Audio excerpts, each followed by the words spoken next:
어제 한 피고인이요, 법정에서 무기징역이라는 중형을 선고받습니다. 그런데 이 피고인, 무기징역 선고를 받고는 오히려 박수를 쳤다고 합니다. 그런데 이 피고인의 혐의는 살인, 그것도 보복 살인이었습니다.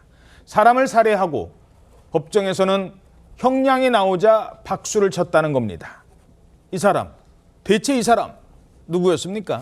네, 대낮에요. 부산 법원 앞에서 평소 갈등을 빚어오던 유튜버를 흉기로 살해한 50대 남성이었습니다. 지난 5월 9일이었는데 이 남성이 피해자를 폭행한 것과 관련해서 재판이 있었던 날이었습니다. 피해자는 재판을 지켜보기 위해서 법원을 찾았고요.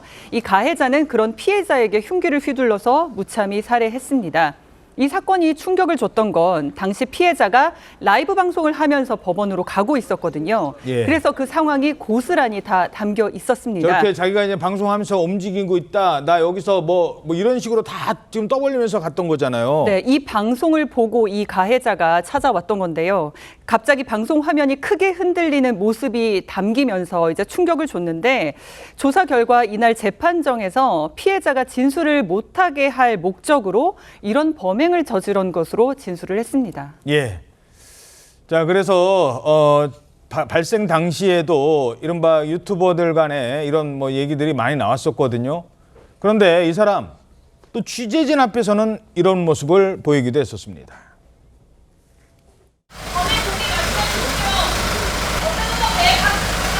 피해자와는 무슨 관계셨습니까?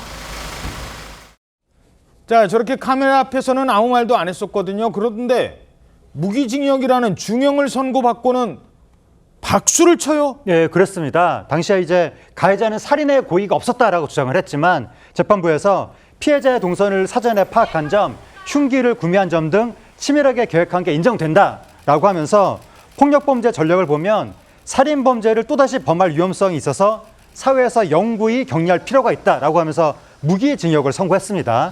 10년간 전자장치 부착도 명령했는데, 그러니까 가해자가 이런 선고를 받더니 감사합니다 라고 이야기하면서 박수를 친 거예요. 예. 그렇게 박수를 치더니 또 그 자리에 피해자 유족들이 있었거든요. 예. 유족들한테는 욕설을 하면서 퇴정했습니다. 예.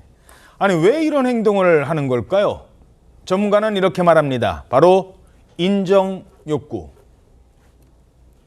이 행동하는 것 자체가 사람들로부터의 인정을 갈구하는 일종의 애정 결핍하고도 유사하다고 보는데, 그래서 이제 그런 행동을 하는 거죠. 과잉된 행동, 박수치고 감사합니다 그리고 유족들한테 욕하고 막 행패 부리고, 이것이 그런 인정 욕구 범죄 때문에 그렇습니다. 오히려 사형이 선고됐으면 아마 최고의 어떤 영예 그런 걸로 생각할 수 있었겠죠. 범행 직후에는 어떤 행동을 했느냐? 자기 유튜브 거기다가 막 글을도 올려요. 바다를 못 본 게 아쉽다고. 자, 사건 당시에 어떤 행동을 했었습니까?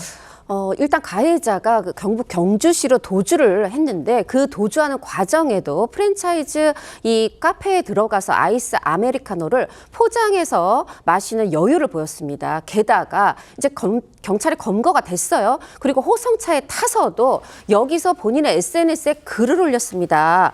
그동안 저를 아껴주시고 응원해주신 구독자님들 죄송하다. 하지만 타인의 행복을 깨는 자를 도저히 용서할 수 없었다. 마치 자신의 범행에 대한 이유, 이걸 변명하듯이 이렇게 쓴 겁니다. 그러면서 남긴 충격적인 말이 방금 말씀하신 바다를 못 본 게 조금 아쉽다. 사람을 살해하고 그러고 나서는 바다를 못 본 게 아쉽다. 정말 일반적인 상식으로는 이해할 수 없는 기행입니다. 어떤 의도로 이런 말을 했을까요? 마치 자기가 무슨 영화 주인공이나 된 양. 바로 그 점이라고 합니다. 전문가 얘기 좀 더 들어보시죠.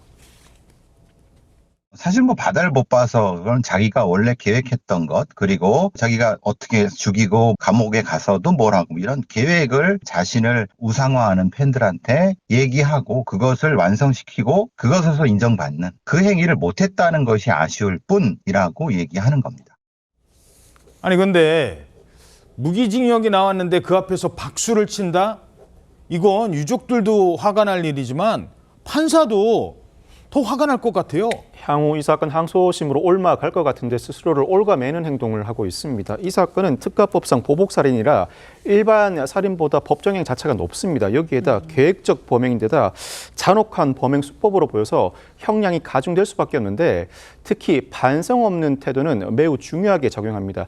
일반 범죄에서는 반성이 감형 요소인 반면에 살인 범죄에서는 반성 없음이 가중 요소입니다. 그만큼 살인 범죄에서는 재범의 위험성을 중시해서 다뤄보게 되는데 판결 선고 직후에도 이와 같은 태도를 보인다 항소한다고 하더라도 항소심이 아주 크게 형을 낮출 수 없는 상황을 자초했다고 볼 수 있을 것 같습니다. 예.